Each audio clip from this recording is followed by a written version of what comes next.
ಕೇಳುವ ಸೌಭಾಗ್ಯ ಸಿಗ್ತದೆ. ಭಗವಂತನ ಮಹಿಮೆಗಳನ್ನ ಕೇಳೋದು ಸಿಗೋದೇ ಕಷ್ಟ, ದುರ್ಲಭ. ಕೇಳಿದಾಗ ಆ ಪರಮಾತ್ಮನಲ್ಲಿ ಭಕ್ತಿ ಮೂಡುತ್ತದೆ. ಅದೇ ರೀತಿಯ ವಿಷಯಗಳಲ್ಲಿ ವೈರಾಗ್ಯ ಅದರಿಂದ ಉಂಟಾಗ್ತದೆ. ಅದಕ್ಕಾಗಿ ಸಜ್ಜನರ ಸಂಪರ್ಕವನ್ನ ಮಾಡಬೇಕು. ಮತ್ತೆ ಜ್ಞಾನಿಗಳು ಅಂತ ಯಾರು ಸಿಗ್ತಾರೆ, ಜ್ಞಾನಿಗಳು ಅಂತ ಯಾರಿದ್ದಾರೆ, ಆ ಎಲ್ಲ ಜ್ಞಾನಿಗಳ ಸೇವೆಯನ್ನು ಮಾಡಬೇಕು. ಮಹಾತ್ಮರ ಸೇವೆಯ ಮಹತ್ವವನ್ನ ಆರಣ್ಯಕಾಚಾರ್ಯರು ತಿಳಿಸ್ತಾರೆ.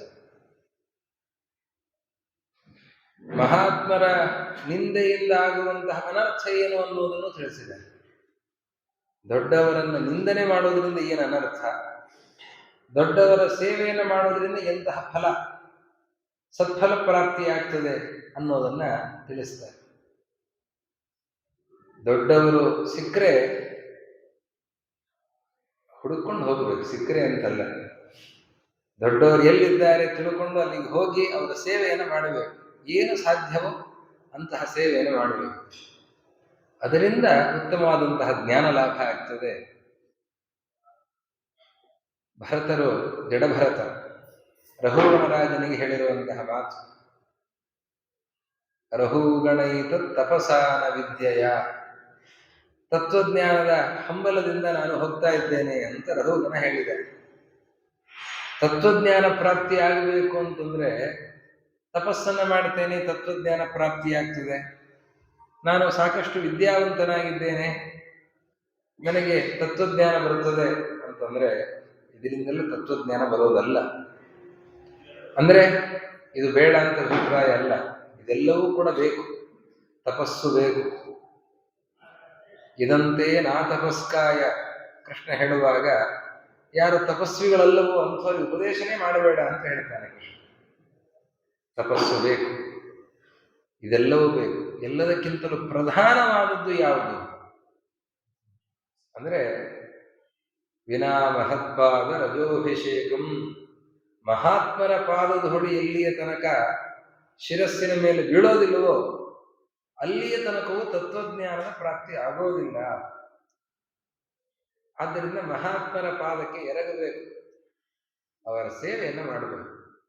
ಅವರ ಸೇವೆಯನ್ನು ಮಾಡೋದರಿಂದ ಅದು ಅನನ್ಯ ಲಾಭ, ಬೇರೆ ಯಾವುದರಿಂದಲೂ ಅಂತಹ ಲಾಭ ಆಗೋದಿಲ್ಲ, ಅಂತಹ ಲಾಭ ಆಗ್ತದೆ ಅಂತ ಹೇಳಿದ್ದಾರೆ.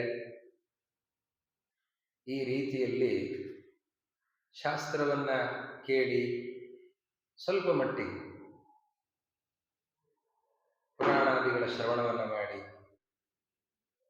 ಯಾರು ಹಿತೈಷಿಗಳಾಗಿದ್ದಾರೆ ಅಂಥವರ ಮಾತನ್ನ ಕೇಳಿ ಶ್ರವಣಾದಿಗಳನ್ನು ಮಾಡಬೇಕು ಅಂತನ್ನೋ ಒಂದು ಇಚ್ಛೆಯನ್ನ ಹೊಂದಿ ಜನ್ಮಾಂತರದ ಸಂಸ್ಕಾರ ಸೇರಿಕೊಂಡು, ಜನ್ಮಾಂತರದ ಸಂಸ್ಕಾರ ಈ ಜನ್ಮದಲ್ಲಿಯೂ ಕೂಡ ಹಿರಿಯರು, ತಂದೆ ತಾಯಿ, ಗುರುಗಳು, ಹಿರಿಯರು ಅವರು ಹೇಳಿ ಸ್ವಲ್ಪ ಆಸಕ್ತಿಯನ್ನ ತಾಳಿ ಸ್ವಲ್ಪ ಮಟ್ಟಿಗೆ ಶಾಸ್ತ್ರ ಏನು ಹೇಳ್ತಾ ಇದೆ ಅನ್ನೋದನ್ನು ತಿಳ್ಕೊಂಡಂತಹ ವ್ಯಕ್ತಿಗೆ ಸ್ವಲ್ಪ ವೈರಾಗ್ಯ ಬರ್ತದೆ.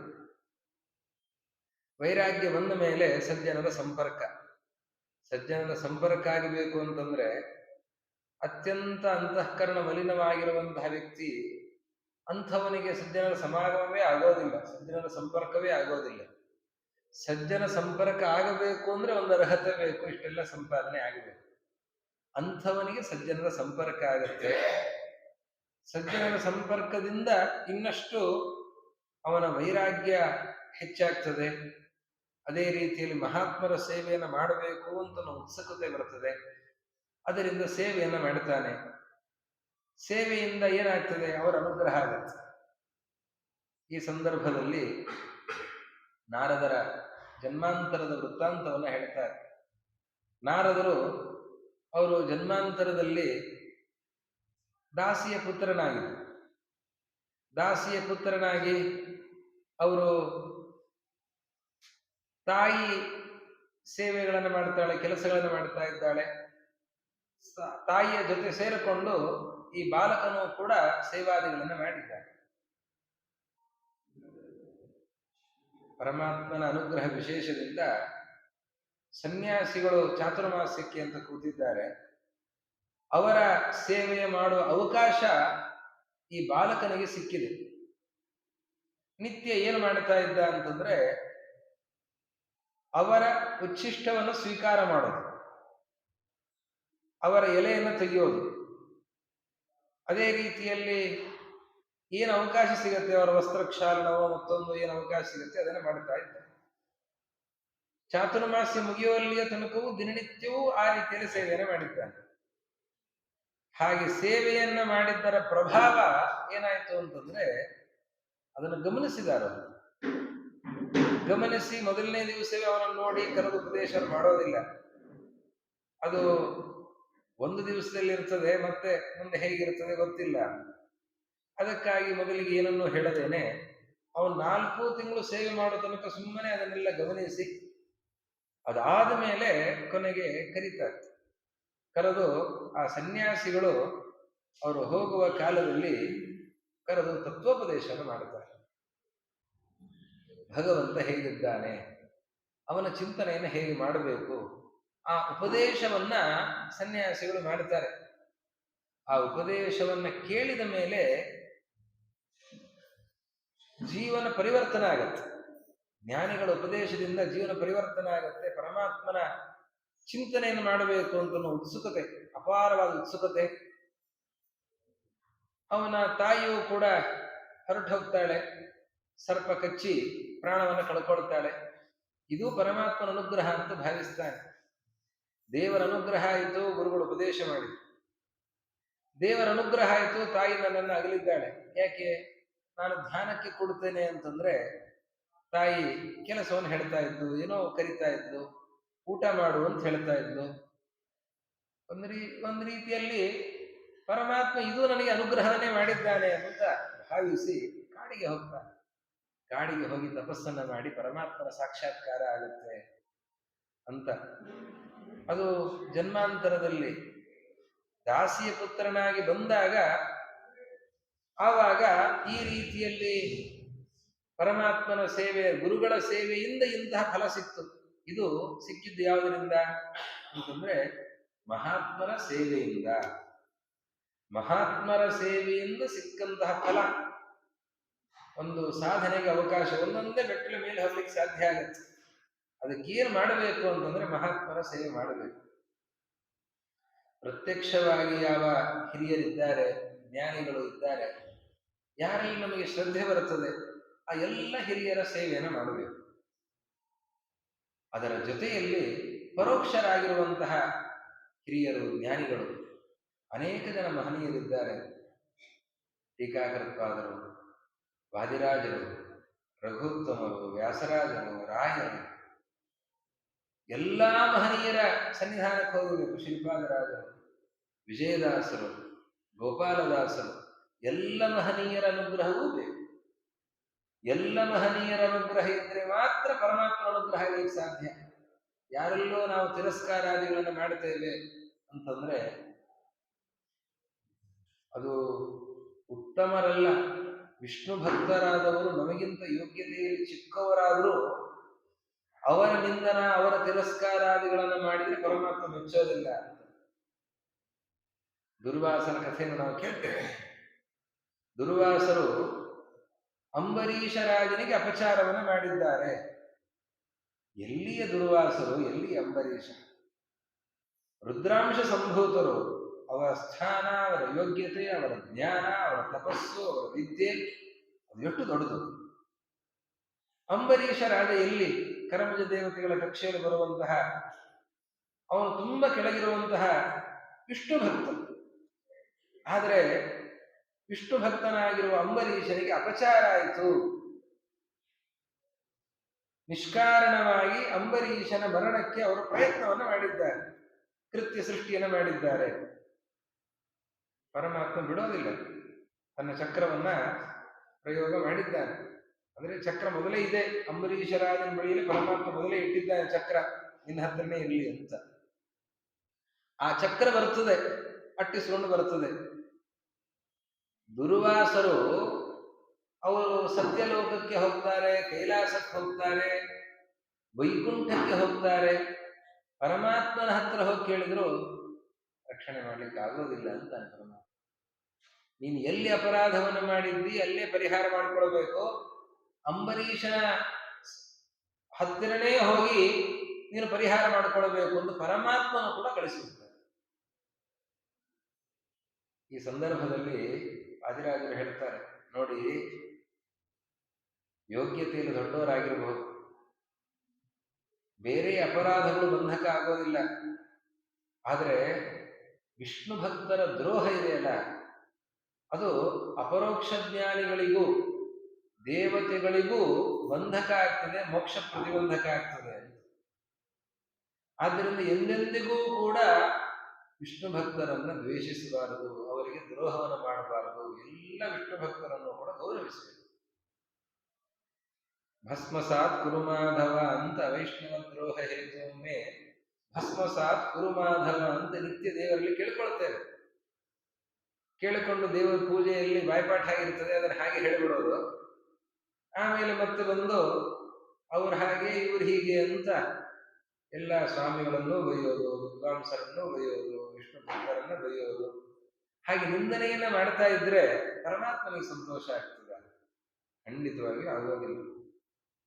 ಆದ್ದರಿಂದ ಮಹಾತ್ಮನ ಸೇವೆಯನ್ನು ಮಾಡಬೇಕೇ ಹೊರತು ಮಹಾತ್ಮನ ನಿಂದನೆಯನ್ನು ಮಾಡಬಾರದು. ಮಹಾತ್ಮನ ನಿಂದನೆಯಿಂದ ಏನಾಗ್ತದೆ ಅನ್ನೋದಕ್ಕೆ ಬಂದಿರುವಂತಹ ಪ್ರಸಂಗ,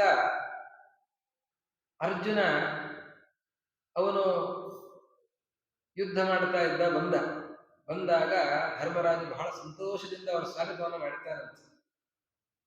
ಅರ್ಜುನ, ಎಂಥ ಒಳ್ಳೆ ಕೆಲಸ ಮಾಡಿ ಬಂದಿದ್ದಿ, ನೀನು ಕರ್ಣನ ಸಂಹಾರ ಮಾಡಿ ಬಂದಿದ್ದಿ ಅಂತ. ಎಲ್ಲಿ ನಾನೇನು ಕರ್ಣನ ಸಂಹಾರ ಮಾಡಲಿಲ್ಲ ಅಂತಂತಾನೆ. ಸಿಟ್ಟು ಬಂದ್ಬಿಡ್ತದೆ ಧರ್ಮರಾಜನಿಗೆ. ಇನ್ನೂ ಕರ್ಣನ ಸಂಹಾರ ಮಾಡಲಿಲ್ಲ ನೀನು?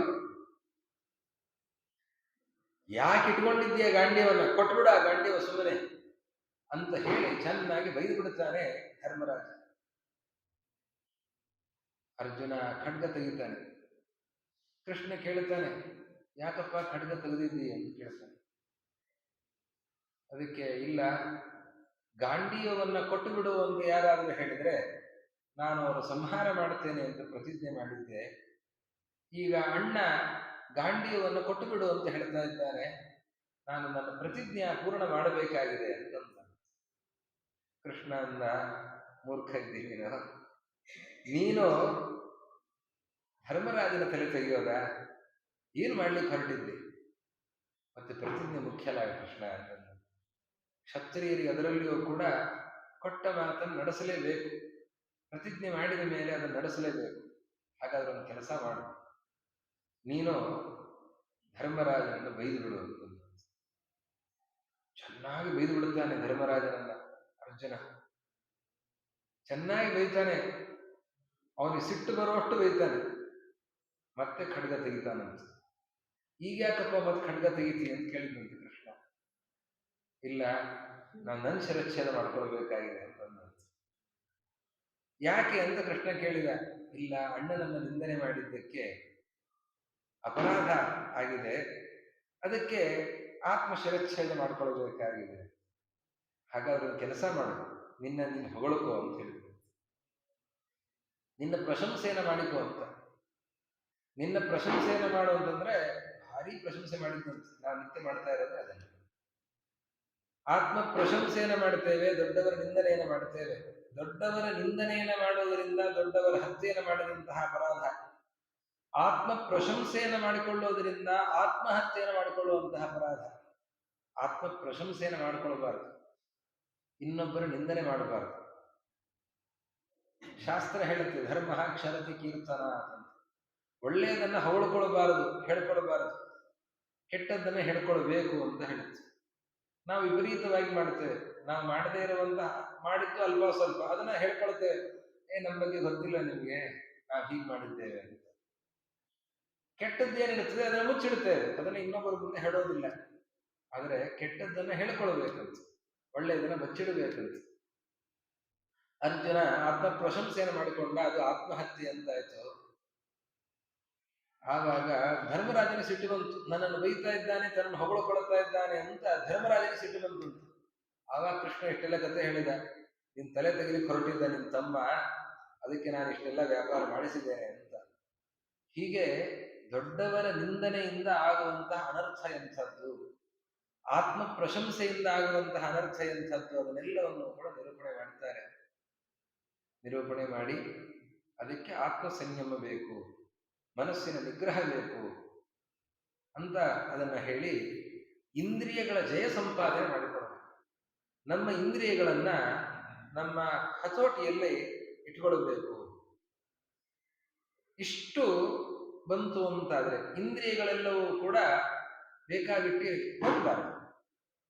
ಪ್ರಹ್ಲಾದರಾಜರು ಹೇಳ್ತಾರೆ, ಬಹ್ವ್ಯಸ್ಸ ಪತ್ನಿ ಇವ ಗೇಹಪತಿ ಲುನಂತಿ. ನರಸಿಂಹ, ಈ ಇಂದ್ರಿಯಗಳು 10 ಮತ್ತೆ 1 11 ಇಂದ್ರಿಯಗಳಿವೆ. ಈ 11 ಇಂದ್ರಿಯಗಳು ಹೇಗೆ ಅಂತಂದ್ರೆ ನಮ್ಮನ್ನ ಪೂರ್ತಿಯಾಗಿ ಹಿಂಡಿ ಹಾಕ್ತಾ ಇವೆ. ಅದಕ್ಕೊಂದು ಉದಾಹರಣೆಯನ್ನು ಕೊಡ್ತಾನೆ ಪ್ರಹ್ಲಾದ.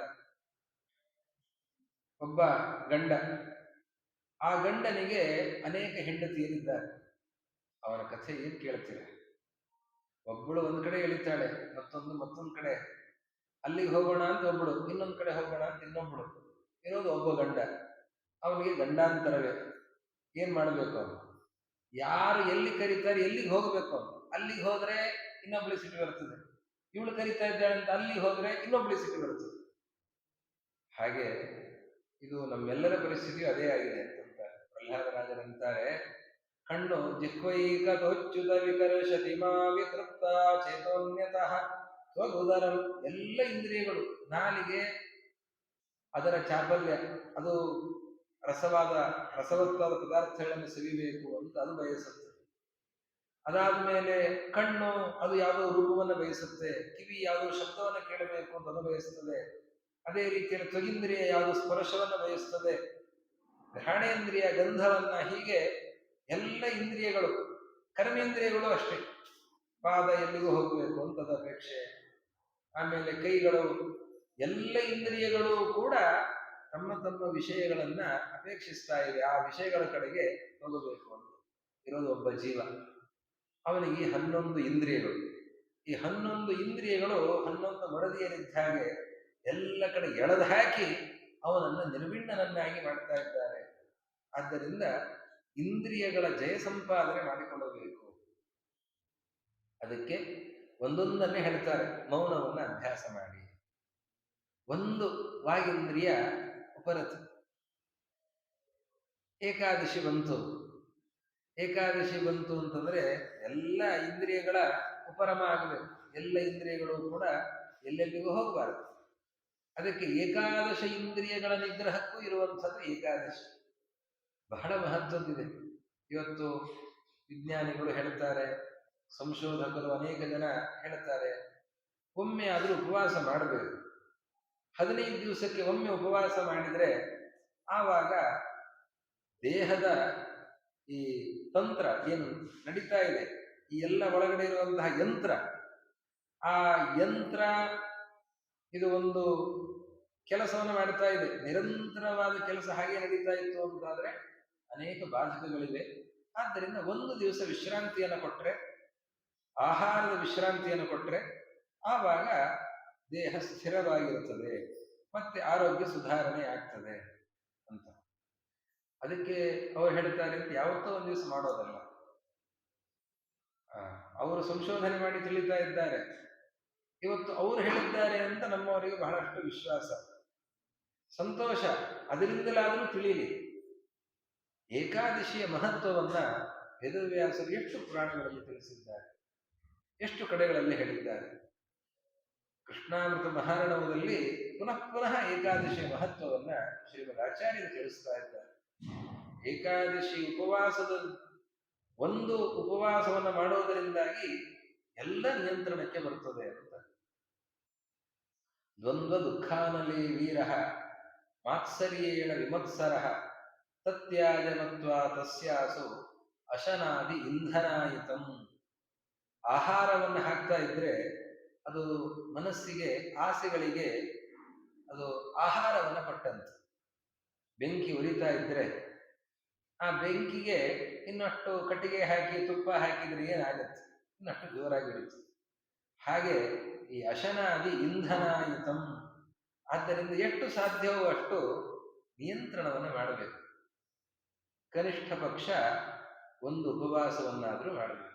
ಏಕಾದಶಿ ಒಂದು ಉಪವಾಸ, ದಶಮಿ ಒಪ್ಪತ್ತು, ದ್ವಾದಶಿ ಒಪ್ಪತ್ತು, ಏಕಾದಶಿಯ ಜಾಗರ, ಇದನ್ನೆಲ್ಲ ಮಾಡ್ಲಿಕ್ಕೆ ಆಗ್ತಾ ಇಲ್ಲ ನಮಗೆ ಅಂತಂದ್ರೆ ಪ್ರಧಾನವಾದದ್ದನ್ನಾದ್ರೂ ಮಾಡಬೇಕು ಅಂತನ್ನೋದು ಸತ್ಯ. ಆದರೆ ಎಲ್ಲವನ್ನೂ ಪಾಲನೆ ಮಾಡ್ಲಿಕ್ಕಾಗೋದಿಲ್ಲ ಅಂತಂದ್ರೆ ಪ್ರಧಾನವಾದದ್ದನ್ನಾದ್ರೂ ಮಾಡಿ. ಅದರ ಅಂಗಗಳಲ್ಲಿ ಕೆಲವು ಅಂಶಗಳ ಲೋಪ ಆದರೂ ಕೂಡ ನಿರಾಹಾರ, ವಾಸ್ತವವಾಗಿ ಉಪವಾಸ ಪರಮಾತ್ಮನ ಸಮೀಪದಲ್ಲಿ ಇರಬೇಕು. ಕನಿಷ್ಠ ಪಕ್ಷ ನಿರಾಹಾರ ಅದನ್ನಾದರೂ ಮಾಡುವ ಅಭ್ಯಾಸವನ್ನ ಮಾಡಿ ಕ್ರಮೇಣ ಅದರಿಂದ ಮನಃ ಪರಿಶೋಧನೆ. ಸಂಜೆ ತನಕ ಉಪವಾಸ ಆದಾಗ ಯಾರಾದರೂ ಕರೆದರೆ ಬರ್ತೀರಾ ಚಿತ್ರಮಂದಿರಕ್ಕೆ ಅಂತಂದ್ರೆ ಏನ್ ಅನ್ಸುತ್ತೆ? ಏನಂತಾರೆ? ಬೇಡಪ್ಪ ಇವತ್ತು ಉಪವಾಸ ಇದೆ ಅಂದ್ರೆ ಆ ಉಪವಾಸ ಅಷ್ಟು ಕೆಲಸ ಮಾಡಿಸುತ್ತೆ. ಎಲ್ಲ ಇಂದ್ರಿಯಗಳ ಆಸೆ ಅದು ಕುಕ್ಕುವಂತೆ ಮಾಡ್ತದೆ. ಆದ್ರೆ ಒಂದು ಇಂದ್ರಿಯ ಮಾತ್ರ ಜಾಗೃತ ಆಗಿರ್ತದೆ. ಯಾವುದು? ನಾಲಿಗೆ. ಅದು ದ್ವಾದಶಿ ಬೆಳಿಗ್ಗೆ ಪಾರಣೆ ಕಾಯ್ತಾ ಇರುತ್ತದೆ. ಉಳಿದ ಎಲ್ಲಾ ಇಂದ್ರಿಯಗಳು ಕೂಡ ಸ್ವಲ್ಪ ಮಟ್ಟಿಗೆ ಉಪರತಿಯನ್ನ ಹೊಂದಿದರೂ ಕೂಡ ಸಾಕು ಅಂತ ಅನಿಸಿದರೂ ಕೂಡ ಒಂದು ಇಂದ್ರಿಯ ಮಾತ್ರ ಅದು ಜಾಗೃತ ಆಗ್ತಾ ಇರ್ತದೆ. ಅದಕ್ಕೆ ಅದರ ನಿಯಂತ್ರಣವನ್ನು ಮಾಡಬೇಕು. ಅದರ ನಿಯಂತ್ರಣಕ್ಕಾಗಿ ಅನೇಕ ವ್ರತಗಳು, ನಿಯಮಗಳು, ಅದನ್ನೆಲ್ಲವನ್ನು ಯಥಾಶಕ್ತಿ ಪಾಲನೆಯನ್ನ ಮಾಡಬೇಕು ಅಂತ ತಿಳಿಸಿ, ರಸವರ್ಜಂ ರಸೋಪ್ಯಸ್ಯ ಪರಂ ದೃಷ್ಟ ನಿವರ್ತದೆ. ಪರಮಾತ್ಮನ ಸಾಕ್ಷಾತ್ಕಾರ ಆದಮೇಲೆ ಅದರ ನಿಗ್ರಹವೂ ಆಗ್ತದೆ ಅಂತ ಹೀಗೆ ಇಂದ್ರಿಯ ಜಯವನ್ನು ಸಂಪಾದನೆ ಮಾಡಿಕೊಳ್ಳಬೇಕು. ಇಷ್ಟೆಲ್ಲ ಇಂದ್ರಿಯ ಜಯ ಸಂಪಾದನೆ ಮಾಡಿದ ಮೇಲೆ ಓಂ ಓಂ ಅಥಾತೋ ಬ್ರಹ್ಮ ಜಿಜ್ಞಾಸ, ಆವಾಗ ಬರೋದು ಬ್ರಹ್ಮೋಪದೇಶ. ಅಲ್ಲಿಯ ತನಕ ಅಧಿಕಾರವೇ ಇಲ್ಲ. ಉಪದೇಶವನ್ನು ಪಡೆಯುವ ಅರ್ಹತೆ ನಮ್ಮಲ್ಲಿ ಏನಿದೆ? ಅರ್ಹತೆ ಬಂದ ಮೇಲೆ ಉಪದೇಶ. ಇಷ್ಟು ಅರ್ಹತೆ ಬಂದ ಮೇಲೆ ಭಾಗವತದ ಮೊದಲನೇ ಶ್ಲೋಕ ಓಂ ಜನ್ಮಾದ್ಯಸ್ಯ ಯತೋನ್ಮಯಾದಿತರತಶ್ಚಾರ್ಥೇಷ್ವಭಿಜ್ಞಸ್ವರಾಟ್ ತೇನೇ ಬ್ರಹ್ಮ ಹೃದಯ ಆದಿ ಕವಯೇ ಮುಹ್ಯಂತಿ ಯಂ ಸೂರಯಃ ತೇಜೋ ವಾರ್ಯಮೃದಾನ್ಯಥಾ ವಿನಿಮಯೋ ಯತ್ರ ತ್ರಿಸರ್ಗೋ ವೃಷಾ ಧಾಮ್ನಾ ಸ್ವೇನ ಸದಾ ನಿರಸ್ತಕುಹಕಂ ಸತ್ಯಂ ಪರಂ ಧೀಮಹಿ. ಇದು ಭಾಗವತದ ಮೊದಲ ಮಂಗಲ ಪದ್ಯ.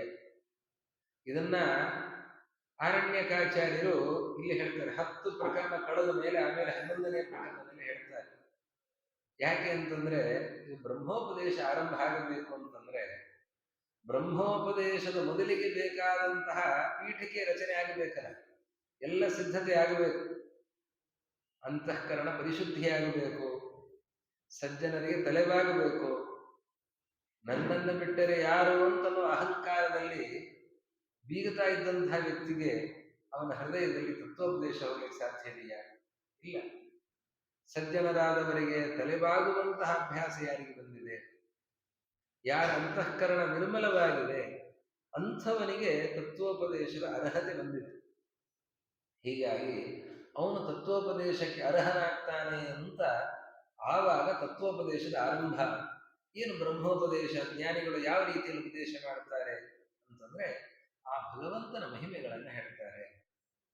ಆ ಭಗವಂತ ಎಂಥವನು? ಜಗತ್ತಿನ ಸೃಷ್ಟಿಯಾದಿಗಳಿಗೆ ಕಾರಣನಾಗಿದ್ದಾನೆ. ಅವನನ್ನ ತಿಳಿಯಬೇಕು ಅಂತಂದ್ರೆ ನಿರಂತರವಾಗಿ ವಿಚಾರ ಮಾಡ್ತಾ ಇರಬೇಕು.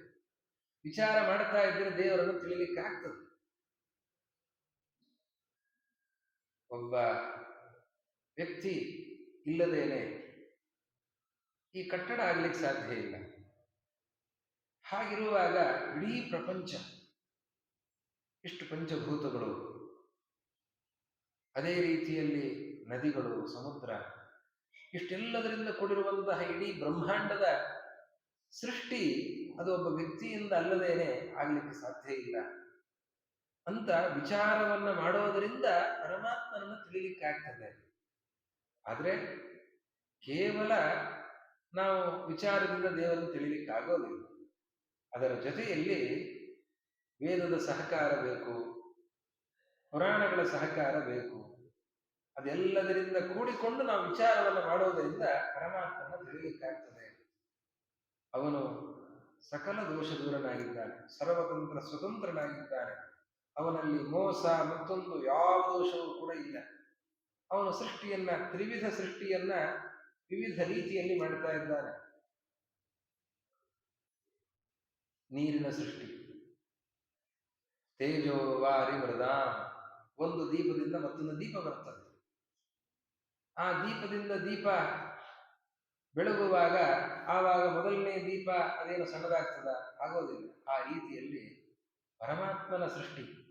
ಪರಮಾತ್ಮ ಅನೇಕ ರೂಪಗಳ ಸ್ವೀಕಾರವನ್ನು ಮಾಡುತ್ತಾನೆ. ಪೂರ್ಣಮದಃ ಪೂರ್ಣಮಿದಂ. ಅನಂತರದಲ್ಲಿ ನೀರಿನಲ್ಲಿ ಪ್ರತಿಬಿಂಬ ಮೂಡುವಂತೆ ಪರಮಾತ್ಮನ ಪ್ರತಿಬಿಂಬವನ್ನು ಹೊತ್ತು ಶರೀರವನ್ನು ಪಡೆದುಕೊಂಡು ಜೀವ ಅವನು ವ್ಯಾಪಾರಗಳನ್ನು ಮಾಡುತ್ತಾನೆ. ಮಣ್ಣಿನಿಂದ ಮಡಿಕೆ ಮೊದಲಾದಂತಹ ವಸ್ತುಗಳ ನಿರ್ಮಾಣ, ಹೀಗೆ ಮೃತು ಅಂತ ಅದರ ಜಡದ ಸೃಷ್ಟಿ ಅಂತ, ಹೀಗೆ ನೀರು, ಮಣ್ಣು, ಈ ಎಲ್ಲ ಸೃಷ್ಟಿಯಂತೆ ಪರಮಾತ್ಮ ಜೀವ ಜಡ ಇದೆಲ್ಲ ಸೃಷ್ಟಿಯನ್ನ ಪರಮಾತ್ಮ ಮಾಡುತ್ತಾ ಇದ್ದಾನೆ. ಅವನು ಜ್ಞಾನಾನಂದಾತ್ಮಕನಾಗಿದ್ದಾನೆ.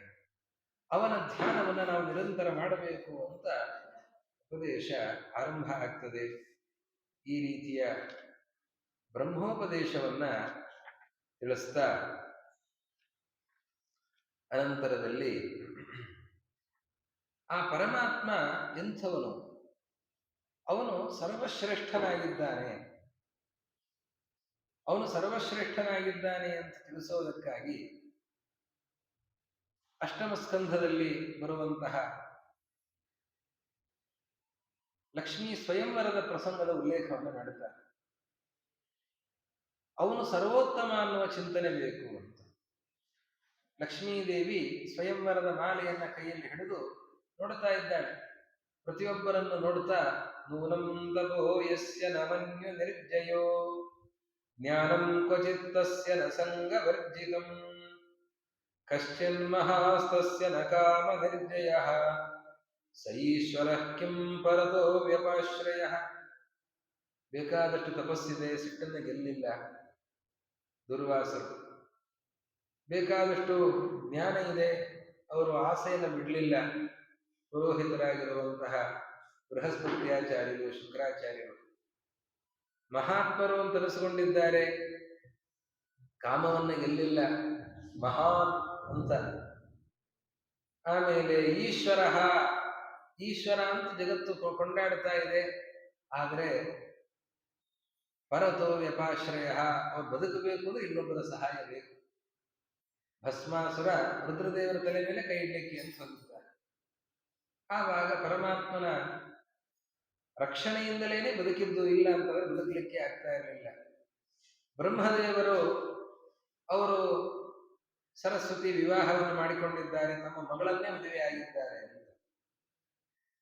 ಪರಮಾತ್ಮನ ಗುಣಚಿಂತನೆ ಮಾಡುವುದಕ್ಕೆ, ಅವನು ಸರ್ವೋತ್ತಮ ಅಂತ ಚಿಂತನೆ ಮಾಡುವುದಕ್ಕೆ ಉಳಿದವರಲ್ಲಿ ದೋಷ ಚಿಂತನೆ ಹೊರತಾಗಿ ಅವರ ದೋಷ ಚಿಂತನೆ ಮಾಡಬೇಕು ಅಂತಲೇ ಚಿಂತನೆ ಮಾಡಿದರೆ ಅದು ಅಪರಾಧ. ಆಗಲೇ ಹೇಳಿದಂತೆ ಮಹಾತ್ಮರ ಮಹನ್ನಿಂದ ವರ್ಜನ, ಅದನ್ನು ಹೇಳಿದನ್ನು ಹೇಳ್ತಾರೆ. ಮಹಾತ್ಮರ ನಿಂದನೆ ಮಾಡಬಾರದು. ಮತ್ತಿಲ್ಲಿ ಮಾಡ್ತಿದ್ದಾರಲ್ಲ, ಅದನ್ನ ನಾವು ಚಿಂತನೆ ಮಾಡೋದು ಹೇಗೆ? ಲಕ್ಷ್ಮೀದೇವಿ ಚಿಂತನೆ ಮಾಡೋದು ಸರಿ, ನಾವು ಚಿಂತನೆ ಮಾಡೋದು ಹೇಗೆ ಅಂದ್ರೆ ಪರಮಾತ್ಮನ ದೃಷ್ಟಿಯಿಂದ ಉಳಿದವರೆಲ್ಲರೂ ಸಣ್ಣವರಾಗಿದ್ದಾರೆ ಅನ್ನೋದಕ್ಕಾಗಿ ಈ ಚಿಂತನೆ, ಅದನ್ನ ತಿಳಿಸ್ತಾರೆ. ಆ ರೀತಿಯಲ್ಲಿ ನಾವು ತಿಳಿಯಬೇಕೇ ಹೊರತಾಗಿ ಬ್ರಹ್ಮದೇವರು ಸರಸ್ವತಿ ವಿವಾಹ ಮಾಡಿಕೊಂಡದ್ದು ಅಪರಾಧ. ಬ್ರಹ್ಮದೇವರು ಸರಸ್ವತಿ ಮದುವೆಯಾಗಿದ್ದಾರೆ ಅಂತನ್ನೋದು ಅನ್ನುವ ಆಲೋಚನೆಯನ್ನ ಮಾಡಿ ತಮಾಷೆ ಮಾಡಿದ್ದಕ್ಕೇನೆ ಉತ್ತಮ ಸ್ತ್ರೀ ಸಂಘ ಆಗಲಿ ಅಂತನ್ನುವ ಶಾಪ ಬಂತು. ಆದ್ದರಿಂದ ದೇವತೆಗಳ ಬಗ್ಗೆ ಚಿಂತನೆ ಮಾಡುವಾಗ ಬಹಳ ಜಾಗರೂಕರಾಗಿರಬೇಕು. ಪರಮಾತ್ಮನ ಸರ್ವೋತ್ತಮತ್ವದ ಚಿಂತನೆ, ನಾರಾಯಣ ಸರ್ವೋತ್ತಮ ಅನ್ನುವ ಚಿಂತನೆಗಾಗಿ ಉಳಿದವರಲ್ಲಿ ದೋಷ ಚಿಂತನೆಯನ್ನು ಮಾಡೋದು ಬಿಟ್ರೆ ಬೇರೆ ಸಂದರ್ಭದಲ್ಲಿ ಉಳಿದವರಲ್ಲಿ ದೋಷ ಚಿಂತನೆ ಮಾಡಬಾರದು.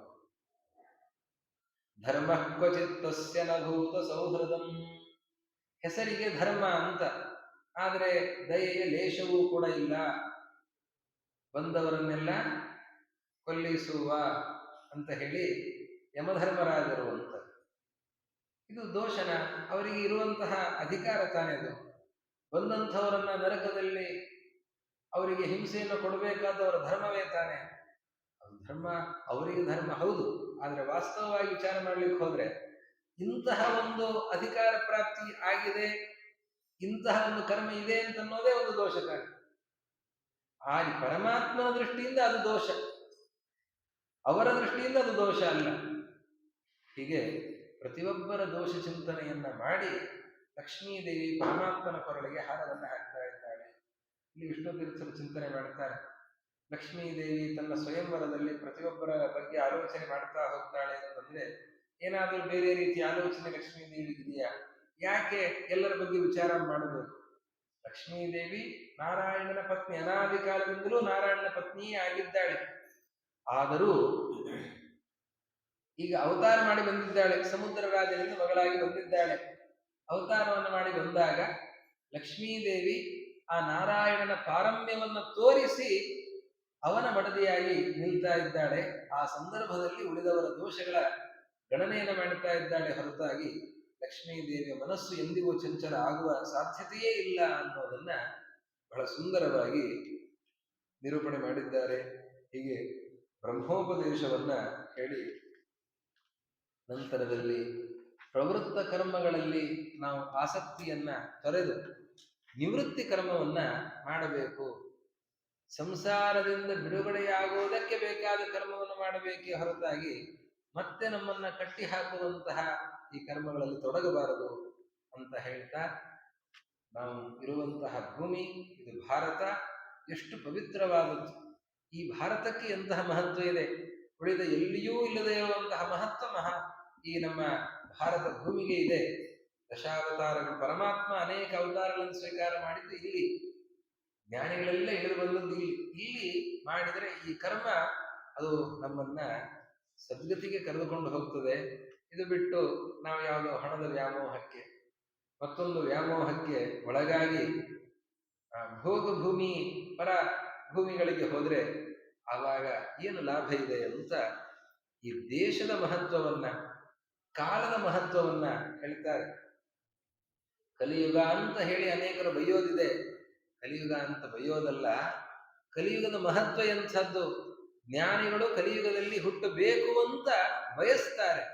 ಯಾಕೆ ಅಂದ್ರೆ ಕಲಿಯುಗದಲ್ಲಿ ಮಾಡಿದ ಸ್ವಲ್ಪ ಪುಣ್ಯದಿಂದಲೂ ಕೂಡ ಮಹಾಫಲ ಇದೆ ಅನ್ನೋದಕ್ಕಾಗಿ ಈ ಕಲಿಯುಗದ ಮಹತ್ವ ಅದನ್ನೆಲ್ಲವನ್ನು ತಿಳಿಸಿದ್ದಾರೆ. ಇಷ್ಟೆಲ್ಲ ತಿಳಿದು ಈ ಮಹತ್ವವನ್ನು ತಿಳಿದ ಮೇಲೆ ಪರಮಾತ್ಮ ಧ್ಯಾನವನ್ನ ಮಾಡಬೇಕು. ಹೇಗೆ ಧ್ಯಾನವನ್ನ ಗುರುಗಳ ಉಪದೇಶ, ಬ್ರಹ್ಮೋಪದೇಶ ಆಗಿದೆ. ಅದನ್ನೆಲ್ಲವನ್ನು ತಿಳಿದುಕೊಂಡು ಪರಮಾತ್ಮನ ಧ್ಯಾನವನ್ನು ಮಾಡಬೇಕು. ಯಾವ ರೀತಿಯಲ್ಲಿ ಧ್ಯಾನವನ್ನು ಮಾಡಬೇಕು ಅನ್ನೋದನ್ನ ಬಹಳ ಸುಂದರವಾಗಿ ನಿರೂಪಣೆ ಮಾಡ್ತಾರೆ. ಭೂದ್ವೀಪ ವರ್ಷ ಸರಿದದ್ರಿ ನಭ ಸಮುದ್ರ ಪಾತಾಳದಿನ್ನರಕ ಭಾಗಣಲೋಕ ಸಂಸ್ಥಂ ಗೀತಂ ಮಯಾ ತವ ನಭುತಮೀಶ್ವರಸ್ಯ ಸ್ಥೂಲಂ ವಪುಃ ಸಕಲ ಜೀವನಿಕಾಯ ಧಾಮ್ನಃ. ಮೊದಲಿಗೆ ಪರಮಾತ್ಮನ ಸ್ಥೂಲ ರೂಪದ ಧ್ಯಾನವನ್ನು ಮಾಡಬೇಕು. ಯಾಕೆ ಅಂತಂದ್ರೆ ಸೂಕ್ಷ್ಮವಾದ ರೂಪದ ಧ್ಯಾನ ಅದೇ ಮೋಕ್ಷಕ್ಕೆ ಸಾಧನ. ಯಾವುದು ಸೂಕ್ಷ್ಮ ಅಂತಂದ್ರೆ ಅತ್ಯಂತ ಸೂಕ್ಷ್ಮ ಜೀವ ಏನಿದ್ದಾನೆ, ಜೀವನಲ್ಲಿ ನೆಲೆಸಿರುವಂತಹ ಬಿಂಬನಾಮಕನಾಗಿರುವ ಪರಮಾತ್ಮ ಏನಿದ್ದಾನೆ, ಆ ಬಿಂಬ ಪರಮಾತ್ಮನ ಬಿಂಬರೂಪದ ಧ್ಯಾನ. ಬಿಂಬರೂಪದ ಧ್ಯಾನ ಅದು ಮೋಕ್ಷಕ್ಕೆ ಸಾಧನ. ಆದರೆ ಬಿಂಬರೂಪದ ಧ್ಯಾನವನ್ನು ಮಾಡಬೇಕು ಅಂತಂದ್ರೆ ಅಷ್ಟು ಅಣುವಾಗಿರುವ ಭಗವದ್ ರೂಪದ ಚಿಂತನೆ ಸುಲಭವಾಗಿ ಸಾಧ್ಯ ಆಗೋದಿಲ್ಲ. ಅದಕ್ಕೆ ಸ್ಥೂಲವಾದ ರೂಪದ ಧ್ಯಾನವನ್ನು ಮಾಡಿ ಅದರ ಅಭ್ಯಾಸವನ್ನು ಮಾಡಿಕೊಂಡು ಆಮೇಲೆ ಸೂಕ್ಷ್ಮ ರೂಪಕ್ಕೆ ಬರಬೇಕು. ವಿಷ್ಣು ತೀರ್ಥರು ಕೇಳ್ತಾರೆ, ಅಲ್ಲ ಸ್ಥೂಲ ರೂಪ ಅಂತ ಯಾವ ರೂಪವನ್ನು ಹೇಳ್ತಾ ಇದ್ದೀರಿ? ಬ್ರಹ್ಮಾಂಡವನ್ನು ವ್ಯಾಪಿಸಿರುವ ಭಗವಂತನ ರೂಪವನ್ನ ಹೇಳ್ತಾ ಇದ್ದೀರಿ. ಭೂ ದ್ವೀಪ ವರ್ಷ ಸರಿದದ್ರಿ ನಭ ಸಮುದ್ರ ಅಂತ ಹೇಳಿ ಈ ಭೂಮಿ, ಇದರಲ್ಲಿರುವಂತಹ ಸಪ್ತ ದ್ವೀಪಗಳು, ಜಂಬೂ ದ್ವೀಪ, ಫಲಕ್ಷ, ಹೀಗೆ 7 ದ್ವೀಪಗಳು. ಈ ಜಂಬೂ ದ್ವೀಪದಲ್ಲಿಯೂ ಕೂಡ ನವವರ್ಷಗಳು,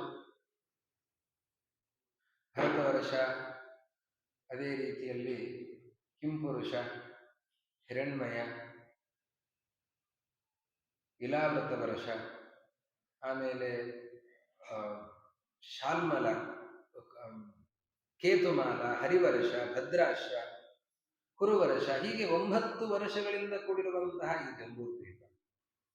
ಅದರ ಸುತ್ತಲಿರುವಂತಹ ಸಮುದ್ರ, ಉಪ್ಪಿನ ಸಮುದ್ರ, ಅದರ ಸುತ್ತಲೂ ಕೂಡ ಲಕ್ಷದ್ವೀಪ, ಅದರ ಸುತ್ತಲೂ ಕೂಡ ಇಕ್ಷುರಸದ ಸಮುದ್ರ, ಆಮೇಲೆ ಶಾಲ್ಮಲ, ಅದರ ಸುತ್ತಲೂ ಇರುವಂತಹ ಸುರಾ ಸಮುದ್ರ, ಆಮೇಲೆ ಕುಶ, ಕ್ಷೀರ ಸಮುದ್ರ, ಕ್ರೌಂಚ, ದಧಿ ಸಮುದ್ರ, ಶಾಖ, ತುಪ್ಪದ ಸಮುದ್ರ, ಪುಷ್ಕರ, ಅದರ ಸುತ್ತಲೂ ಇರುವಂತಹ ಶುದ್ಧೋದಕ, ಇಷ್ಟು ಸಪ್ತ ದ್ವೀಪಗಳು, ಸಪ್ತ ಸಮುದ್ರಗಳು.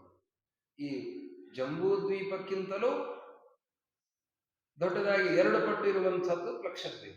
ಆ ರೀತಿಯಲ್ಲಿ ಒಂದಕ್ಕಿಂತ ಒಂದು 2 ಪಟ್ಟು ದೊಡ್ಡದಾಗಿರುತ್ತೆ. ಅಷ್ಟು ದೊಡ್ಡದಾಗಿರುವಂತಹದ್ದು ಭೂಮಿ. ಈ ಭೂಮಿ ಅದು ಪರಮಾತ್ಮನ ನಾಭಿಯ ಪ್ರದೇಶಕ್ಕೆ ಬರ್ತಾ ಇದೆ. ಅದರ ಮೇಲಿನ ಲೋಕಗಳು ಅದೆಲ್ಲವೂ ಪರಮಾತ್ಮನ ಒಂದೊಂದು ಅವಯವಗಳಲ್ಲಿ ನೆಲೆಸಿದೆ. ಪಾತಾಳ ಪರಮಾತ್ಮನ ಪಾದದಲ್ಲಿ ಇದೆ. ಹೀಗೆ ಸಮುದ್ರ, ನದಿ ಎಲ್ಲದರಿಂದ ಕೂಡಿರುವಂತಹ ಇಡೀ ಭಾರತವನ್ನ ಸುತ್ತುವರೆದು ಭಾರತವನ್ನ ನೋಡಿ ತಿಳ್ಕೊಳ್ಳಿಕ್ಕೆ ನಮಗೆ ಸಾಧ್ಯ ಆಗೋದಿಲ್ಲ. ಇನ್ನು ಇಷ್ಟು ದ್ವೀಪಗಳು, ಇಷ್ಟು ಸಮುದ್ರಗಳು, ಇದೆಲ್ಲದರಿಂದ ಕೂಡಿರುವಂತಹ ಬ್ರಹ್ಮಾಂಡ, ಇಡೀ ಬ್ರಹ್ಮಾಂಡವನ್ನು ವ್ಯಾಪಿಸುವ ಭಗವಂತನ ರೂಪ, ಅದು ಹೇಗೆ ಚಿತ್ರಣ ಅದು ಮನಸ್ಸಿನಲ್ಲಿ ಬರ್ಲಿಕ್ಕೆ ಸಾಧ್ಯ? ಆ ಚಿಂತನೆ ಹೇಗೆ ಬರ್ಲಿಕ್ಕೆ ಸಾಧ್ಯ? ಸೂಕ್ಷ್ಮವಾದ ಭಗವದ್ ರೂಪದ ಚಿಂತನೆ ಸಾಧ್ಯ ಆಗೋದಿಲ್ಲ ಅಂತಂದ್ರೆ ಸ್ಥೂಲವಾದಂತಹ ಈ ಭಗವದ್ ರೂಪದ ಚಿಂತನೆ ಆದ್ರೆ ಹೇಗೆ ಸಾಧ್ಯ ಆಗುತ್ತೆ? ಎರಡೂ ಚಿಂತನೆಗಳನ್ನು ಮಾಡಬೇಕು ಅಂತ ಹೇಳ್ತಾರೆ. ಅದರಲ್ಲಿ ಸೂಕ್ಷ್ಮ ಸಾಧ್ಯ ಆಗೋದಿಲ್ಲ, ಸ್ಥೂಲ ಮಾಡಿ. ಸ್ಥೂಲ ಆದ್ರೆ ಹೇಗೆ ಸಾಧ್ಯ ಆಗುತ್ತೆ? ಮತ್ತೆ ಸೂಕ್ಷ್ಮ ಸಾಧ್ಯ ಆಗೋದಿಲ್ಲ ಅಂತಂದ್ರೆ ಸ್ವಲ್ಪ ಸೂಕ್ಷ್ಮವನ್ನು ಹೇಳಿ ಅದಕ್ಕಿಂತಲೂ ಸೂಕ್ಷ್ಮವಾದನ್ನು ತಿಳ್ಕೊಳ್ಳಿ ಅಂತ ಹೇಳಬೇಕೆ ಹೊರತು ಅತ್ಯಂತ ಸ್ಥೂಲವಾದದ್ದನ್ನು ಹೇಳಿ ಸೂಕ್ಷ್ಮಕ್ಕೆ ಹೋಗಿ ಅಂದ್ರೆ ಅದು ಹೇಗೆ ಸಾಧ್ಯ ಆಗುತ್ತೆ ಅಂತ ಎಲ್ಲ ಪ್ರಶ್ನೆ ಮಾಡಿಕೊಂಡು ಅರಣ್ಯಕಾಚಾರ್ಯ ಉತ್ತರ ಕೊಡ್ತಾರೆ. ಎರಡೂ ರೀತಿಯ ರೂಪಗಳ ಧ್ಯಾನವನ್ನು ಮಾಡಬೇಕು. ಸ್ಥೂಲ ರೂಪ, ಸೂಕ್ಷ್ಮ ರೂಪ, ಎರಡೂ ರೀತಿಯ ರೂಪಗಳ ಧ್ಯಾನವನ್ನು ಮಾಡಬೇಕು.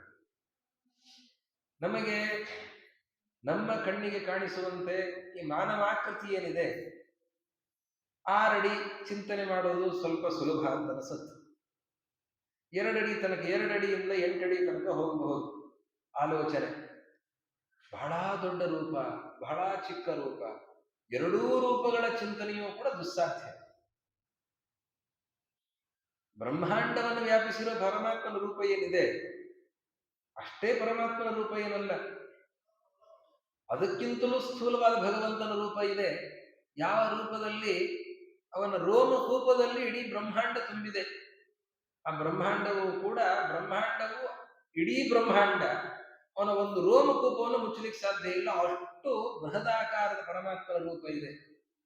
ಆ ರೂಪದ ಧ್ಯಾನ ಸಾಧ್ಯ ಆಗ್ತದೆ? ಆಗೋದೇ ಇಲ್ಲ. ಈ ಅತ್ಯಂತ ಸೂಕ್ಷ್ಮವಾದಂತ, ಸೂಕ್ಷ್ಮ ಅಂತಂದ್ರೆ ಈಗ ನಮಗೆ ಬಾಲ ಮಕ್ಕಳನ್ನ, ಪುಟ್ಟ ಮಕ್ಕಳನ್ನ ನಾವು ನೋಡಿರ್ತೇವೆ, ಪುಟ್ಟ ಶಿಶು. ಅದಕ್ಕಿಂತಲೂ ಸೂಕ್ಷ್ಮಕ್ಕೆ ಹೋದ್ರೆ ಶರೀರದ ಒಳಗಿರುವಂತಹ ಭಗವಂತನ ರೂಪಗಳು, ಅದರ ಚಿಂತನೆ, ಅದು ಸಾಧ್ಯ ಆಗ್ತದ? ಅದಾಗೋದಿಲ್ಲ. ಅದು ಸೂಕ್ಷ್ಮ. ಸ್ಥೂಲ ಅಂತಂದ್ರೆ ಇಲ್ಲಿಂದ ಆರಂಭಿಸಿ, ಮಗುವಿನ ರೂಪದಿಂದ ಆರಂಭಿಸಿ ಬ್ರಹ್ಮಾಂಡವನ್ನು ವ್ಯಾಪಿಸಿರುವಂತಹ ವಿರಾಟ್ ರೂಪದ ತನಕ, ಆ ವಿರಾಟ್ ರೂಪದ ತನಕ ಇರುವಂತಹ ರೂಪಗಳ ಚಿಂತನೆ, ಅದರಲ್ಲಿ ಚಿಂತನೆಗೆ ಯೋಗ್ಯವಾದ ಅತ್ಯಂತ ಸ್ಥೂಲವಾದ ರೂಪ ಅಂತಂದ್ರೆ ವಿರಾಟ್ ರೂಪ. ಈ ಸೂಕ್ಷ್ಮ ರೂಪದ ಚಿಂತನೆಗಿಂತಲೂ ಆ ಸ್ಥೂಲ ರೂಪದ ಚಿಂತನೆ ಸ್ವಲ್ಪ ಸುಲಭ ಸಾಧ್ಯ ಅಂತ. ನೇರವಾಗಿ ಆ ಸ್ಥೂಲ ರೂಪವನ್ನು ಚಿಂತನೆ ಮಾಡ್ತೀನಿ ಅಂದ್ರೆ ಸಾಧ್ಯ ಆಗ್ತದ? ಆಗೋದಿಲ್ಲ. ಅದಕ್ಕೆ ಆ ರೂಪದ ಚಿಂತನೆ ಮಾಡಬೇಕು ಅಂತಂದ್ರೆ ಅದಕ್ಕೆ ಒಂದೊಂದೇ ಅವಯವದ ಚಿಂತನೆಯನ್ನು ಮಾಡ್ತಾ ಹೋಗಿ ಅಂತ ದ್ವಿತೀಯ ಸ್ಕಂದದ ಆರಂಭದಲ್ಲಿ ಹೇಳಿರುವಂತಹ ಅಂಶವನ್ನ ವಿಷ್ಣು ತೀರ್ಥರು ಉಲ್ಲೇಖಿಸ್ತಾ ತಿಳಿಸ್ತಾ ಹೋಗ್ತಾರೆ. ಹಾಗೆ ಭಗವಂತನ ಸೂಕ್ಷ್ಮಕ್ಕೆ ಹೋಗಬೇಕು. ಎಲ್ಲಿಯ ತನಕ ಹೋಗಬೇಕು ಅಂತಂದ್ರೆ ಬಿಂಬರೂಪ. ಆ ಬಿಂಬರೂಪದ ಚಿಂತನೆಗೆ ಹೋಗಬೇಕು. ಅದಕ್ಕಾಗಿ ಮೊದಲು ಏನ್ ಮಾಡಬೇಕು, ಎಲ್ಲ ಹಂತಗಳ ನಿರೂಪಣೆಯನ್ನು ಮಾಡ್ತಾ ಹೋಗ್ತಾರೆ. ಧ್ಯಾನಕ್ಕಾಗಿ ಮೊದಲಿಗೆ ತಸ್ಯ ವಿಶುದ್ಧ ಕರಣ, ಮೊದಲು ಅಂತಃಕರಣ ಪರಿಶುದ್ಧಿಯನ್ನು ಮಾಡಬೇಕು. ಪರಿಶುದ್ಧಿಯನ್ನು ಮಾಡಿಕೊಂಡು ಶುದ್ಧವಾದಂತಹ ಜಲದಲ್ಲಿ ಗಂಗಾದಿ ಪವಿತ್ರವಾದ ನದಿಗಳಲ್ಲಿ ಸ್ನಾನವನ್ನು ಮಾಡಿ, ಅದಕ್ಕಾಗಿ ಅಂತಹ ಧ್ಯಾನವನ್ನು ಮಾಡುವುದಕ್ಕಾಗಿ ಆ ಧ್ಯಾನದ ಸಿದ್ಧಿಗಾಗಿ ಧ್ರುವರಾಜರು ಯಮುನೆಯ ತೀರಕ್ಕೆ ಹೋದರು. ಒಬ್ಬೊಬ್ಬ ಮಹನೀಯರು ಒಂದೊಂದು ಕಡೆ ಪರೀಕ್ಷಿತರಾಜರು ಗಂಗೆಯ ತೀರಕ್ಕೆ ಹೋಗಿದ್ದಾರೆ. ಆ ನದಿಗಳಲ್ಲೂ ಪವಿತ್ರವಾದ ಸನ್ನಿಧಾನ ಇದೆ. ಅವಗಾಹನವನ್ನು ಮಾಡಿ ಆಸನ ಬಂಧನವನ್ನು ಮಾಡಿಕೊಳ್ಳಬೇಕು. ಜಿತ್ವ ಆಸನಂ, ಆಸನ ಜಯ ಇಲ್ಲ ಅಂತಂದ್ರೆ ಆವಾಗ ಧ್ಯಾನ ಸಾಧ್ಯ ಆಗೋದಿಲ್ಲ.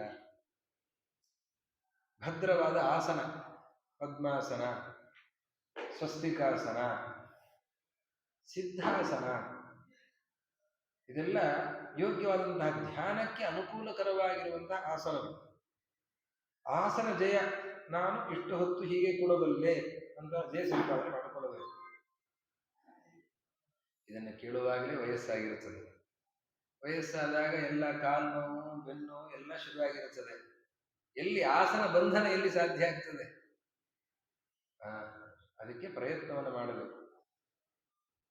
ಅದಕ್ಕೆ ಇನ್ನೊಬ್ಬರಿಗೆ ಇದನ್ನು ಹೇಳಬೇಕು, ಇದನ್ನು ಹೀಗೆ ಮಾಡಿ ಅಂತ ಹೇಳಬೇಕು. ನಮ್ಮ ಕೈಲಿ ಏನು ಸಾಧ್ಯ ಆಗುತ್ತೆ ಅದರ ಪ್ರಯತ್ನವನ್ನು ನಾವು ಮಾಡಬೇಕು. ಆಮೇಲೆ ಶ್ವಾಸ ಜಯವನ್ನು ಮಾಡಬೇಕು, ಪ್ರಾಣಾಯಾಮಗಳನ್ನ ಮಾಡಬೇಕು. ಚೆನ್ನಾಗಿ ಪ್ರಾಣಾಯಾಮವನ್ನು ಮಾಡೋದರಿಂದ ಏನಾಗ್ತದೆ, ಒಳಗಿರುವಂತಹ ಕಲ್ಮಶಗಳೆಲ್ಲವೂ ದೂರ ಆಗ್ತದೆ. ಬೇಕಾದಷ್ಟು ದೋಷಗಳು ನಮ್ಮ ಶರೀರದಲ್ಲಿ ಸೇರ್ಕೊಳ್ತದೆ. ಅದು ರಕ್ತದಲ್ಲಿ ಸೇರ್ಕೊಳ್ಳುತ್ತದೆ, ಎಲ್ಲ ನಾಳಗಳಲ್ಲಿ ಸೇರ್ಕೊಳ್ಳುತ್ತದೆ. ಆ ದೋಷಗಳ ಶೋಧನೆಗಾಗಿ ಪ್ರಾಣಾಯಾಮವನ್ನು ಹೇಳಿದ್ದಾರೆ. ಚೆನ್ನಾಗಿ ದೀರ್ಘ ಪ್ರಾಣಾಯಾಮಗಳನ್ನು ಮಾಡಿದರೆ ಆವಾಗ ಕಲ್ಮಶಗಳೆಲ್ಲವೂ ದೂರ ಆಗ್ತದೆ. ಕಲ್ಮಶಗಳು ದೂರ ಆಯಿತು ಅಂತಂದ್ರೆ ಆವಾಗ ಶರೀರ ಪರಿಶುದ್ಧವಾಗ್ತದೆ, ನಮಗೆ ಅನುಕೂಲ ಆಗುತ್ತೆ. ಈಗ ನೋಡಿ, ರಕ್ತದ ಒತ್ತಡ ಅಂತ, ಯಾಕೆ ರಕ್ತದ ಒತ್ತಡ ಬರೋದು ಯಾಕೆ ಹೇಳಿ? ಈ ಪೈಪಿನಿಂದ ನೀರು ಹರಿದು ಹೋಗ್ತಾ ಇರ್ತದೆ. ಈ ಪೈಪಿನ ತುದಿಯನ್ನ ಅರ್ಧ ಮುಚ್ಚಿದ್ರೆ ಏನಾಗುತ್ತೆ? ನೀರು ಚಿಮ್ಮತ್ತು. ಯಾಕೆಂದ್ರೆ ಇಷ್ಟು ದಪ್ಪದಲ್ಲಿ ನೀರು ಹೋಗ್ತಾ ಇತ್ತು, ಅರ್ಧ ಮುಚ್ಚಿದ ಮೇಲೆ ಏನಾಗ್ತದೆ, ಅದು ಅರ್ಧ ಭಾಗದಿಂದಲೇ ಅಷ್ಟು ನೀರು ಹೊರಬರಬೇಕು. ಆವಾಗ ವೇಗ ಜಾಸ್ತಿ ಆಗ್ತದೆ. ಹಾಗೆ ನಮ್ಮ ರಕ್ತ ನಾಳಗಳಲ್ಲಿ ಕಲ್ಮಶ ಸೇರಿಕೊಂಡ್ರೆ ಆವಾಗ ಉಳಿದ ಭಾಗದಿಂದ ರಕ್ತ ಸಂಚಾರ ವೇಗವಾಗಿ ಆಗುತ್ತೆ. ಅದಕ್ಕೆ ರಕ್ತದ ಒತ್ತಡ ಆಗುತ್ತೆ. ರಕ್ತದ ಒತ್ತಡಕ್ಕೆ ಏನ್ ಮಾಡ್ತೇವೆ?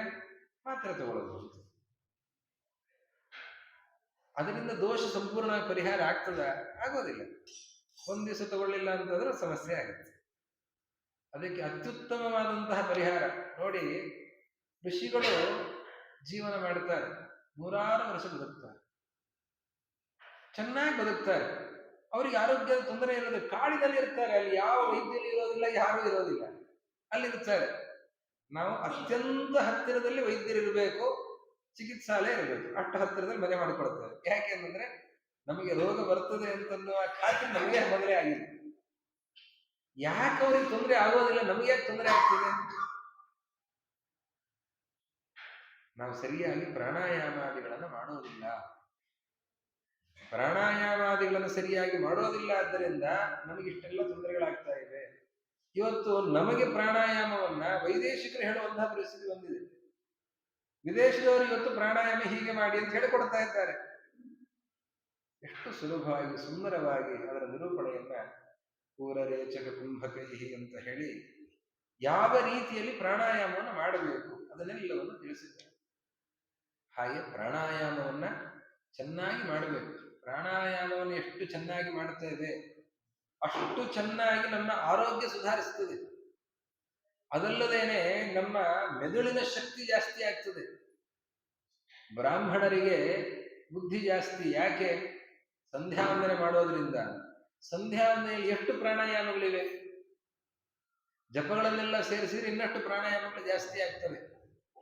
ಎಷ್ಟೆಷ್ಟು ಪ್ರಾಣಾಯಾಮನ ಮಾಡುತ್ತೇವೆ. ದೇಹಕ್ಕೆ ಬೇಕಾದ ಆಹಾರ ಅನ್ನ, ಬುದ್ಧಿಗೆ ಮೆದುಳಿಗೆ ಬೇಕಾದ ಆಹಾರ ಅದು ಆಮ್ಲಜನಕ.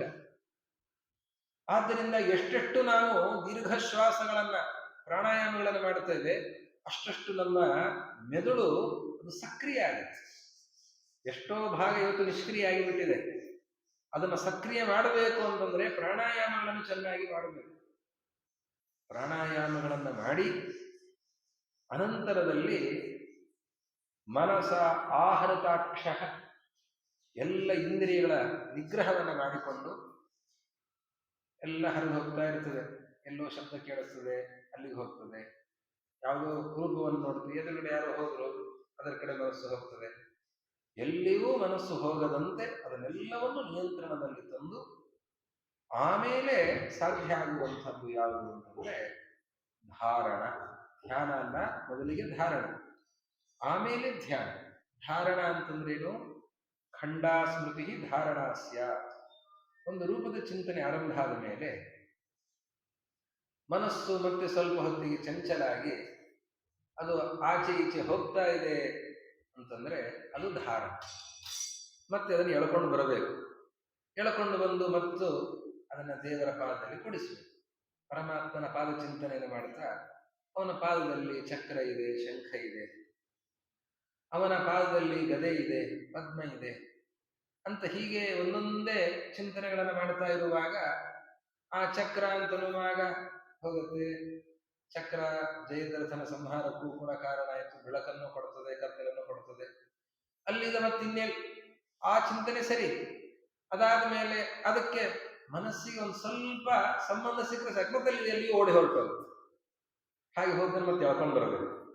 ಮತ್ತೆ ಎಳ್ಕೊಂಡು ಬಂದು ಮತ್ತೆ ಆ ಪರಮಾತ್ಮನ ಚಿಂತನೆಯಲ್ಲಿ ಅದನ್ನು ತೊಡಗಿಸ್ಬೇಕು. ಆ ರೀತಿಯಲ್ಲಿ ಆ ಪರಮಾತ್ಮನ ಚಿಂತನೆಯನ್ನ ಮಾಡಬೇಕು. ಅಲ್ಲ, ನಾವು ಮಾಡ್ಲಿಕ್ಕೆ ಆಗ್ತದೆ ಇದನ್ನ ಅಂತಂದ್ರೆ ಅದಕ್ಕೆ ವಿಷ್ಣು ತೀರ್ಥರು ಹೇಳ್ತಾರೆ, ಮಾಡ್ಲಿಕ್ಕೆ ಆಗ್ತದ ಅಂತಂದ್ರೆ ನೋಡಿ, ಪ್ರಹ್ಲಾದರಾಜರು ಅಸುರ ಬಾಲಕರಿಗೆ ಹೇಳಿ ಮಾಡಿಸಿದ್ದಾರೆ. ನೀವೇನು ಅಸುರ ಬಾಲಕರ ಅಂತ ಕೇಳ್ತಾರೆ. ಅಸುರ ಬಾಲಕರಿಗೂ ಹೇಳಿ ಧ್ಯಾನವನ್ನು ಮಾಡಿಸಿದ್ದಾರೆ ಪ್ರಹ್ಲಾದರಾಜರು. ನಿಮ್ಗೆ ಯಾಕೆ ಆಗೋದಿಲ್ಲ ಅಂತ ಕೇಳ್ತಾರೆ. ಮಾಡಿ, ಚೆನ್ನಾಗಿ ಮಾಡಿ. ಸ್ವಲ್ಪ ಪ್ರಯತ್ನ ಬೇಕು, ಆಸಕ್ತಿ ಬೇಕಷ್ಟೇ. ಕೇಳಿ ಬಿಟ್ಟುಬಿಡೋದಲ್ಲ. ದಿನನಿತ್ಯವೂ ಧ್ಯಾನವನ್ನ ಕಡ್ಡಾಯವಾಗಿ ಮಾಡಬೇಕು ಅಂತ ಹೇಳಿದ್ದಾರೆ. ನಮಗೆ ಕರ್ತವ್ಯ ಅಂದ ತಕ್ಷಣ ಸಂಧ್ಯಾ ವಂದನೆ, ದೇವರ ಪೂಜೆ, ಅದಕ್ಕಿಂತ ಮೊದಲು ಧ್ಯಾನವನ್ನು ಹೇಳಿದ್ದಾರೆ. ಮಧ್ವಾಚಾರ್ಯರು ಹೇಳಿದ್ದಾರೆ, ಬೆಳಿಗ್ಗೆ ಎದ್ದ ಕೂಡಲೇ ಬ್ರಾಹ್ಮ ಮುಹೂರ್ತದಲ್ಲಿ ಸ್ನಾನಕ್ಕಿಂತಲೂ ಮೊದಲು ಧ್ಯಾನವನ್ನ ಮಾಡಬೇಕು. ಎಷ್ಟು ಜನ ಮಾಡ್ತಾ ಇದ್ದೇವೆ ಇವತ್ತು ನಾವು? ಇದು ನಿತ್ಯ ಕರ್ತವ್ಯ. ಸಂಧ್ಯಾ ವಂದನೆ ಪುರುಷರಿಗೆ, ತ್ರೈವರ್ಣಿಕರಿಗೆ. ಧ್ಯಾನ ಇದು ಎಲ್ಲರಿಗೂ, ಪುರುಷರಿಗೆ, ಮಹಿಳೆಯರಿಗೆ, ಎಲ್ಲ ವರ್ಣದವರಿಗೂ, ಎಲ್ಲರಿಗೂ ಕೂಡ ಇದೆ. ಇದನ್ನ ಮಧ್ವಾಚಾರ್ಯರು ಅವರು ಸ್ವತಃ ಮಾಡ್ತಾ ಇದ್ರು. ಪಂಡಿತಾಚಾರ್ಯ ಉಲ್ಲೇಖ ಮಾಡುತ್ತಾರೆ, ಅವರು ಸಂಚಾರಕ್ಕೆ ಹೋದರೂ ಕೂಡ ಬಿಡ್ತಾ ಇರಲಿಲ್ಲಂತ. ನಾವು ಬಿಟ್ಟುಬಿಡುತ್ತೇವೆ. ಇವತ್ತು ಸಂಚಾರದಲ್ಲಿದ್ದೇವೆ, ಎಲ್ಲೋ ಪ್ರಯಾಣ ಮಾಡ್ತಾ ಇದ್ದೇವೆ, ಎಷ್ಟೋ ಕರ್ಮಗಳು ಲೋಪ ಆಗುತ್ತೆ.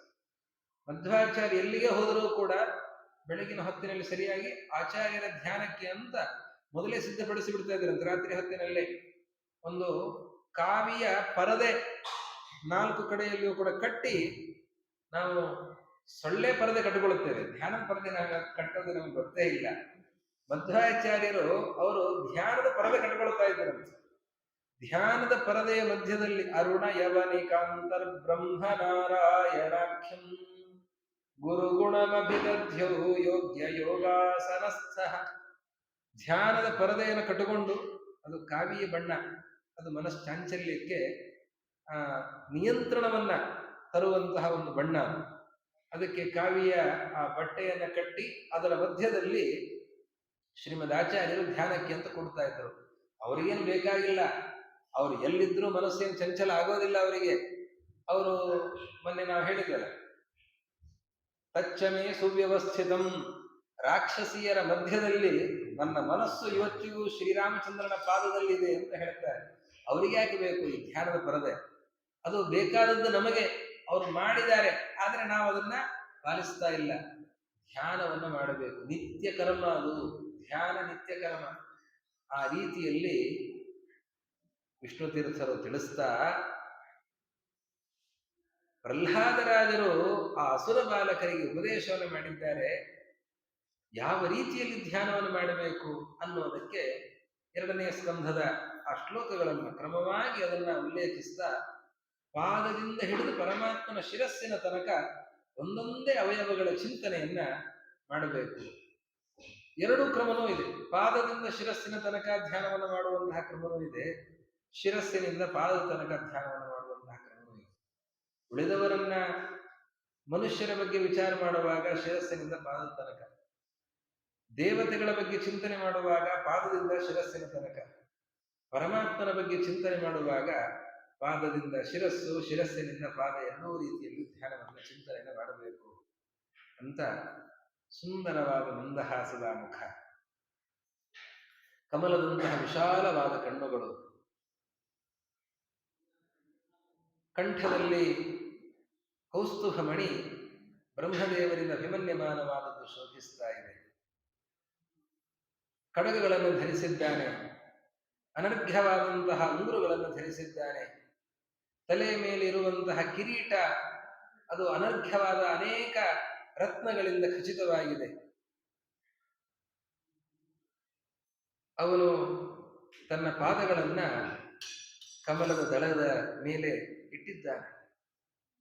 ಕೋಮಲವಾದ ಕಮಲದ ದಳದ ಮೇಲೆ ಅವನ ಪಾದವನ್ನು ಇಟ್ಟಿದ್ದಾನೆ. ಅಂದ್ರೆ ಅವನೆಷ್ಟು ಕೋಮಲನಾಗಿದ್ದಾನೆ. ಕಮಲದಲ್ಲಿ ಪರಮಾತ್ಮನ ಚಿಂತನೆ ಅಂತ. ಕಮಲವೇ ಅತ್ಯಂತ ಕೋಮಲ. ಕಮಲದಲ್ಲಿ ಅವನು ಕೂಡಬೇಕು ಅಂತಂದ್ರೆ ಅವನು ಇನ್ನೆಷ್ಟು ಕೋಮಲ, ಅಷ್ಟು ಕೋಮಲ, ಅಷ್ಟು ಸ್ನಿಗ್ಧ, ಅಷ್ಟು ಮನೋಹರನಾಗಿರುವಂಥವನು. ಅಂತಹ ಪರಮಾತ್ಮ ಸೊಂಟದಲ್ಲಿ ಉಡಿದಾರವನ್ನು ಕಟ್ಟಿಕೊಂಡಿದ್ದಾನೆ, ಕಾಲ್ಗೆಜ್ಜೆಗಳನ್ನು ಹಾಕಿಕೊಂಡಿದ್ದಾನೆ.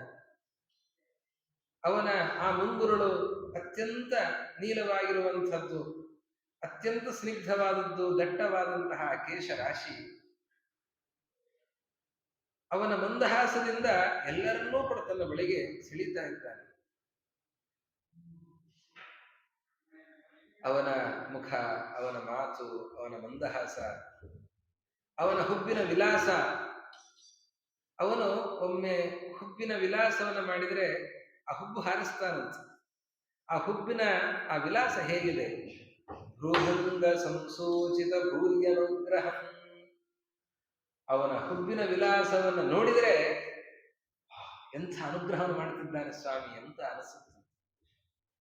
ತನ್ನ ಹುಬ್ಬಿನ ಆ ವಿಲಾಸದಿಂದಲೇನೆ, ಆ ಹುಬ್ಬನ್ನು ಏರಿಸೋದ್ರಿಂದಲೇನೆ ಅನುಗ್ರಹವನ್ನು ಸೂಚಿಸ್ತಾ ಇದ್ದಾನೆ. ಅಂತಹ ಪರಮಾತ್ಮನ ರೂಪವನ್ನ ಚಿಂತಿಸಬೇಕು. ಯಾವಾಗ ಈ ಭಕ್ತ ಬರ್ತಾನೋ, ಯಾವಾಗ ಅನುಗ್ರಹ ಮಾಡಬೇಕು ಅಂತ ಭೃತ್ಯಾನುಗ್ರಹ ಕಾತರಂ ಅಂತ ಅವನು ಕಾತರನಾಗಿದ್ದಾನಂತೆ ಭೃತ್ಯರಿಗೆ ಅನುಗ್ರಹ ಮಾಡೋದಕ್ಕೆ ಅಂತ. ಯಾವನ್ಮನೋ ಧಾರಣಯಾವತಿಷ್ಠತೆ, ಎಷ್ಟು ಸಾಧ್ಯನೋ ಅಷ್ಟು ಹೊತ್ತು ಹಾಗೆ ಕೂತು ಏಕಾಗ್ರ ಚಿತ್ತದಿಂದ ಆ ಪರಮಾತ್ಮನ ರೂಪದ ಧ್ಯಾನವನ್ನು ಮಾಡಬೇಕು. ಅವನ ಚಿಂತನೆಯನ್ನು, ಅವನ ರೂಪ, ಅವನ ನಾಮ, ಅವನ ಗುಣಗಳು, ಅವನ ಆಯುಧಗಳು, ಅವನ ಪರಿವಾರ, ಎಲ್ಲದರ ಚಿಂತನೆ. ಸುತ್ತಲಿರುವ ದೇವತೆಗಳು, ಋಷಿಗಳು, ಗಂಧರ್ವರು ಅವರೆಲ್ಲರೂ ಪರಮಾತ್ಮನ ಸ್ತೋತ್ರವನ್ನು ಮಾಡ್ತಾ ಇದ್ದಾರೆ. ತಾವು ಮಾಡುವಂತಹ ಸೇವೆಗಳನ್ನ, ಅವರು ಏನು ಸೇವೆಯನ್ನು ಸಲ್ಲಿಸಲಿಕ್ಕೆ ಸಾಧ್ಯ ಆಗ್ತದೆ ಆ ಸೇವೆಯನ್ನ ಸಲ್ಲಿಸ್ತಾ ಇದ್ದಾರೆ.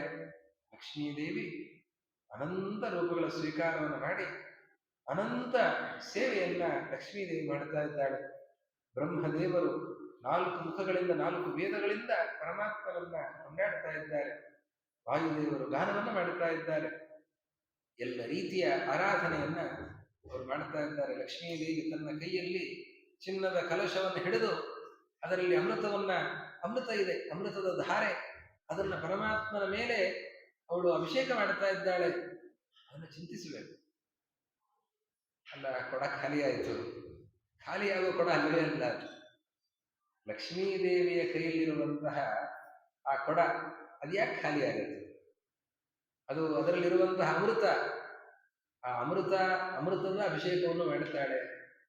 ಅವಳು ಎಲ್ಲ ವೇದಗಳಿಂದಲೂ ಪರಮಾತ್ಮನ ಕೊಂಡಾಡ್ತಾ ಇದ್ದಾಳೆ. ಅದು ಅಮೃತ ಧಾರಣೆ. ಆ ರೀತಿಯಲ್ಲಿ ಆ ಲಕ್ಷ್ಮೀದೇವಿ ಮಾಡುವ ಸೇವೆ, ಬ್ರಹ್ಮದೇವರು ಮಾಡುವ ಸೇವೆ, ಮಹಾನುಭಾವರಾದ ಎಲ್ಲ ದೇವತೆಗಳು ಎಲ್ಲರೂ ಕೂಡ ಮಾಡುವಂತಹ ಸೇವೆಯ ಚಿಂತನೆಯನ್ನ ಮಾಡಬೇಕು. ಮನಸ್ಸು ಎಷ್ಟು ಸಾಧ್ಯವೋ ಅಷ್ಟು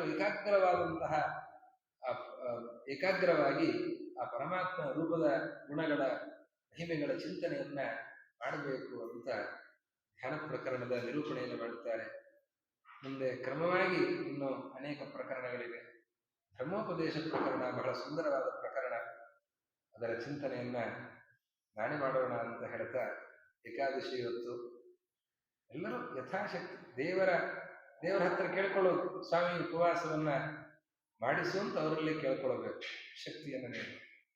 ಅದರ ಜೊತೆಯಲ್ಲಿ ಈ ನಿರಾಹಾರನಾಗಿದ್ದು ಉಪವಾಸ ನಿನ್ನ ಹತ್ರ ಇರುವಂತಾಗಬೇಕು. ಅದಕ್ಕೆ ಇನ್ನಷ್ಟು ನಿನ್ನ ಚಿಂತನೆ, ನಿನ್ನ ಧ್ಯಾನ, ಇದಕ್ಕೆ ಬೇಕಾದ ಎಲ್ಲ ದೇವರ ಹತ್ರ ನಾವು ಕೇಳ್ಕೊಳ್ತೇವೆ. ಮನೆ ಕಟ್ತಾ ಇದ್ದೇನೆ, ಸಾಲ ತೀರಿಸು ಅಂತ ಕೇಳ್ಕೊಳ್ತೇವೆ. ದೇವರ ಹತ್ರ ಯಾವತ್ತಾದರೂ ನಿನ್ನ ಧ್ಯಾನ ಮಾಡ್ಲಿಕ್ಕೆ ಹೆಚ್ಚಿನ ಅವಕಾಶಗಳನ್ನು ಕಲ್ಪಿಸಿಕೊಡು ಅಂತ ಕೇಳಿದ್ದೇವೆ.